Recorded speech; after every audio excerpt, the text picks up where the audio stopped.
My family expected me to plan my vacation around my sister and her kids, and were furious when I didn't. So I limited my contact with them, ignoring their tax, but after 2 months, they showed up at my doorstep. My name is Jillian, and I'm 27 years old. I've always considered myself lucky to have a close-knit family, my parents who have been married for 30 years, and my older sister Vanessa who's 30. We've always been there for each other through thick and thin, but this past year has really tested those bonds in ways I never expected. About a year ago, Vanessa's marriage fell apart. Her husband Mark had been cheating on her with a coworker, and after a messy fight that the boys unfortunately overheard, he moved out. Just like that, Vanessa became a single mom to 2 elementary school boys, Ethan who's 9 and Lucas who's 7. I don't know how I'm going to manage. Vanessa sobbed over coffee at my apartment the week after Mark left. Her eyes were puffy from crying, and she looked like she hadn't slept in days. The divorce lawyer costs a fortune, and Mark is being difficult about child support. We'll figure it out, I told her, squeezing her hand. You're not alone in this. And I meant it. My parents and I immediately stepped up to help. Mom and Dad started buying groceries for Vanessa and the boys, stocking her fridge every Sunday without fail. I offered to pay half of her rent, which was a significant chunk of my salary as a marketing coordinator, but seeing her relief made it worth it. I also rearranged my work schedule to help with the boys. Since I got off work at 4 and Vanessa worked until 6, I'd swing by my parents' house after work to pick up Ethan and Lucas, who went there after school. I'd bring them to my apartment, help with homework, and make them snacks until Vanessa picked them up. Weekends became Aunt Jillian time too. I'd take the boys to movies, the science museum, or the arcade while Vanessa caught up on sleep or housework. I covered all those expenses without thinking twice about it. Aunt Jillian, you're the best, Lucas would say. His face lit up with excitement as I handed him tokens at the arcade or bought him popcorn at the movies. Those moments made it all worthwhile. I loved my nephews, and seeing them happy despite their parents' divorce made me feel like I was making a difference. The first few months went smoothly. Vanessa was genuinely grateful, always thanking me profusely when she picked up the boys. She'd sometimes bring me coffee or my favorite pastry as a small token of appreciation. But around the 4-month mark, I started noticing changes. Small ones at first. Sorry I'm late, Vanessa said one evening, rushing in at 7:15 instead of 6. Work was crazy. The next week she was late again, and the week after that she was 2 hours late. The deadline for this project is killing me, she explained, but something seemed off. Her hair was freshly styled, and she was wearing a new blouse I hadn't seen before. One that was decidedly more low-cut than her usual work attire. I noticed makeup too, not her usual light application, but a full face with smoky eyes and red lips. Not exactly standard office wear. New luck? I asked casually. Just trying to feel good about myself again, she replied with a shrug. After Mark, my confidence took a hit. I understood that, after a divorce, wanting to feel attractive again made sense. But as the weeks went on, the late pickups became the norm, rather than the exception. One evening, as I helped Ethan with his math homework, he looked up at me. Mom's dating someone, you know. I tried to keep my face neutral. Did she tell you that? He shook his head. No. But I heard her talking on the phone. She was laughing the way she used to laugh with Dad before they got mad at each other all the time. Kids notice everything. I wasn't upset that Vanessa might be dating. She deserved happiness after what Mark put her through. What bothered me was that she wasn't being upfront about it and was taking advantage of my time instead. Then came the Thursday that changed everything. Vanessa was supposed to pick the boys up at 6. By 8, she still hadn't arrived, and her phone was going straight to voicemail. By 9, I was genuinely concerned. I called my parents. Mom, have you heard from Vanessa? She was supposed to pick up the boys 3 hours ago, and her phone is off. There was a pause on the other end of the line. Oh, honey. I thought she would have told you. She had plans tonight. What kind of plans involve turning off your phone when your children are waiting for you? Jillian, my mother said in her placating voice, your sister has been through a lot. She's finally feeling like herself again. There are some things we need to explain, but not right now. The boys can stay with you tonight, can't they? I looked at Ethan and Lucas, already in their pajamas that I kept at my apartment for emergencies, playing a board game on my living room floor. Of course they can stay, I said, but Mom, this isn't right. We'll talk tomorrow, she said and hung up. I made up the pull-out couch for the boys and tucked them in, assuring them everything was fine and their mom would pick them up in the morning. As I lay in my own bed that night, staring at the ceiling, I realized something had shifted. What had started as temporary family support was turning into something else entirely. Something that revolved entirely around Vanessa's needs and none of mine. Vanessa showed up at my apartment at 10:30 the next morning. The boys were eating the pancakes I'd made them, still in their pajamas and watching cartoons. When I opened the door, she breezed in with a smile that faded when she saw my expression. Hey, sorry about last night, she said casually, as if she'd been 15 minutes late instead of not showing up at all. I pulled her into the kitchen, away from the boys' earshot. "Where were you? I called you a dozen times." "My phone died," she said, but her eyes didn't meet mine. She was wearing the same clothes as yesterday, her makeup slightly smudged. It didn't take a detective to figure out what had happened. "You were with someone." It wasn't a question. Her face lit up then, and she actually giggled. "Yes, and Gil, he's amazing. His name is Ryan. We've been seeing each other for a few weeks now. Last night was, well, you know." I felt my blood pressure rising. "No, I don't know. What I do know is that you left your children waiting, turned off your phone, and didn't bother to tell me you weren't coming." Vanessa's smile disappeared. "They were with you. I knew they were safe." "That's not the point." I tried to keep my voice down. "You can't just dump your responsibilities whenever you feel like it. What if I had plans? What if there had been an emergency?" "But there wasn't," she said defensively. "You're making this into a bigger deal than it is. Next time I'll ask, happy now?" "No, I'm not happy. You're being completely irresponsible." That was when she lost it. "Irresponsible? I've been taking care of 2 kids by myself while working full-time. You have no idea what that's like. You with your perfect little life and your freedom to do whatever you want." "My perfect little life," I shot back. "The one where I'm paying half your rent and spending every evening and weekend taking care of your kids? No one asked you to do that," she shouted, loud enough that the boys definitely heard. "Mom!" Ethan appeared in the kitchen doorway, looking worried. Lucas was right behind him. Vanessa immediately switched gears, her face softening. "Get your things, boys. We're leaving." As they gathered their backpacks, Vanessa turned to me with cold eyes. "You think you're so perfect, don't you? The saint who swoops in to save the day. Well, I don't need your judgment." She ushered the boys out without another word, slamming the door behind them. I stood in my silent apartment, shaking with anger. My phone rang barely an hour later. It was my mother. "What did you say to your sister?" she demanded without preamble. "Hello to you too, Mom," I said. I told her she can't just abandon her kids without telling anyone. My mother sighed heavily. "Jillian, your sister is going through a difficult time. She's trying to rebuild her life after Mark destroyed her confidence. You're supposed to help her." "Mom, you're not listening." "No, you're not listening. Family supports family, Jillian. I thought we raised you better than this." The call ended abruptly. I stared at my phone in disbelief. Somehow, I had become the villain in this story. The next few weeks were tense. Vanessa still dropped the boys off with me after school, but now she barely spoke to me. The thank yous disappeared completely. Instead, she'd text, "Running late. Feed the boys dinner." Not a request, but an instruction. I started noticing how much my life had become dictated by Vanessa's needs. When my friend Melissa invited me to a concert on Saturday, I automatically declined because that was when I usually took the boys to the science museum. When I saw a dress I loved while shopping, I put it back because the money would go toward Vanessa's rent instead. Every decision I made now involved calculating the impact on my sister and nephews. Want to go on a date? Check if Vanessa might need me. Want to take a weekend trip? Impossible without weeks of advance planning. The breaking point came when my boss assigned me a critical project with a tight deadline. I'd need to work through the weekend to finish it. "I can't watch the boys this weekend," I told Vanessa on Thursday evening. "I have an emergency project for work. I can take them next weekend." She looked annoyed but nodded. "Fine. I'll figure something out." Saturday morning, I was deep in spreadsheets when my doorbell rang. I opened the door to find Vanessa with Ethan and Lucas, all 3 smiling.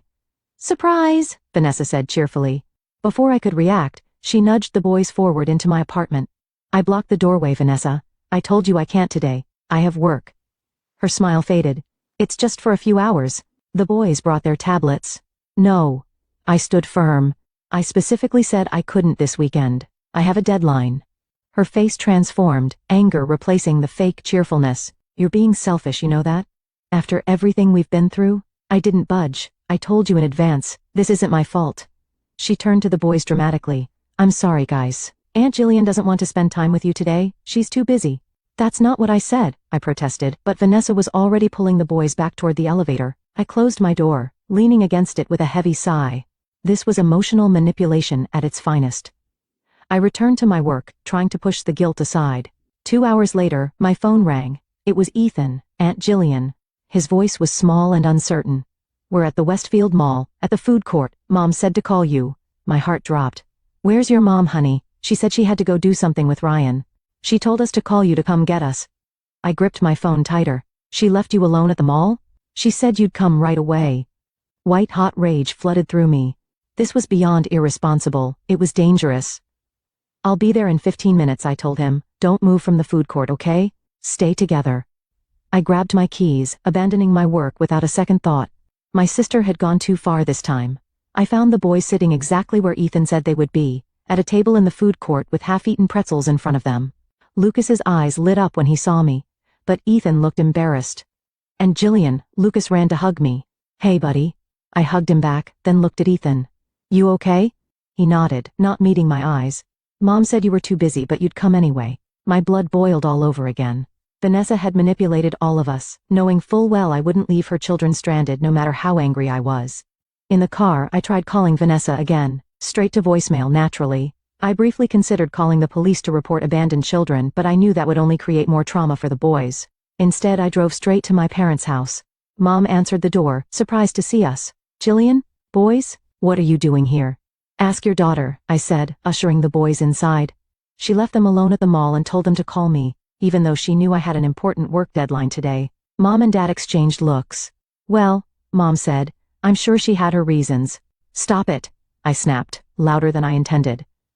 The boys, who had headed for the TV, looked over in surprise. I lowered my voice. "Stop making excuses for her. This isn't just irresponsible anymore, it's neglect." "She knew you'd come get them," Mom said weakly. "That's beside the point. I told her I couldn't watch them today. I have a project due Monday that my job depends on, but she doesn't care about my life or my responsibilities." Dad put his hand on my shoulder. "Calm down, Gil. We'll watch the boys until Vanessa comes back." "Good. Because I won't be available," I said firmly. "I'm going home to finish my work, and then I'm done being Vanessa's on-call babysitter." Mom's face fell. "What do you mean done?" "I mean I've reached my limit. For months I've rearranged my life around Vanessa's needs. I've spent thousands of dollars supporting her and the boys. And in return, I get treated like I'm the selfish one for having boundaries?" "She needs help, Jillian," Dad said. "She's a single mother. And I'm a single woman trying to build my own life. Why does her life matter more than mine?" Neither of them had an answer for that. I left my parents' house feeling both liberated and guilty. Back at my apartment, I threw myself into my work, finishing late Sunday night. As soon as I submitted the project, I opened my messaging app and wrote to Vanessa. "I love Ethan and Lucas, but I can't be your backup plan anymore. I won't be available to watch them until you start respecting my time and boundaries." I hit send before I could change my mind. Vanessa read the message the next morning but didn't reply. Fine by me. The following weeks were strange. For the first time in a year, my evenings and weekends were my own again. No homework to supervise, no bedtimes to manage, no cartoons blaring in my living room. I had forgotten what freedom felt like. I started going out with friends again, saying yes to after-work drinks and weekend brunches without calculating childcare logistics in my head. I bought myself new clothes without guilt. I even joined a kickboxing class I'd been eyeing for months. That's where I met Jason. He was the instructor, tall with an easy smile and kind eyes. After class one evening, he asked if I wanted to grab coffee. Coffee turned into dinner, dinner turned into movie nights, and before I knew it, we were officially dating. For 3 months, my life revolved around work, kickboxing, and Jason, and I loved it. Jason and I grew closer over those months. He was thoughtful and supportive, always interested in hearing about my day and sharing his.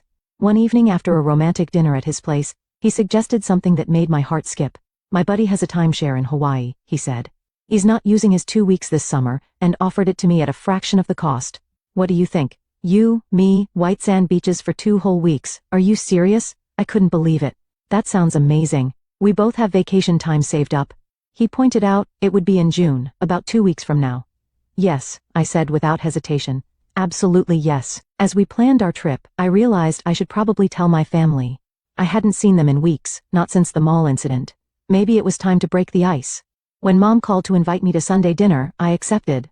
Walking into my parents' house felt strange after so long away.